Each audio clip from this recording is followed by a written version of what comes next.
போதும், நிறுத்து. உன்னோட கல்யாணத்துல என்ன செய்யணும், உன்னை எப்படி வாழ்த்தணும்னு நான் ரொம்ப ரொம்ப யோசிச்சேன். ஆனா அப்படி செஞ்சு என்னோட நேரத்தை நான் வீணாக்கிட்டேன்.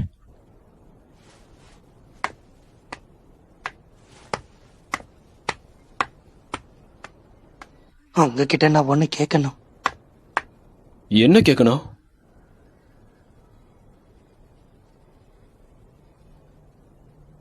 என்னோட கல்யாணத்தப்போ நீங்க என் அப்பா ஸ்தானத்துல இருக்க முடியுமா சென்சே?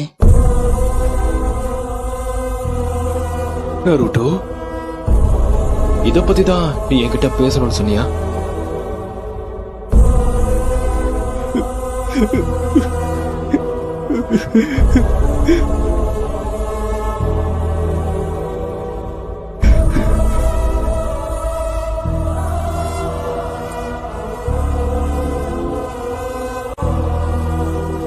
நான் இதை ஏத்துக்கிறேன். ஆ? இருக்கா சென்சே? உங்களுக்கு ரொம்ப நன்றி. அட நருட்டோ, நீ என்ன பேசிட்டு இருக்க? சொல்ல போனா நான் தான் உனக்கு நன்றி சொல்லணும். சரி சரி போதும். அப்படின்னா சரி, நான் போயிட்டு வரேன். Bye bye sensei. பாய்.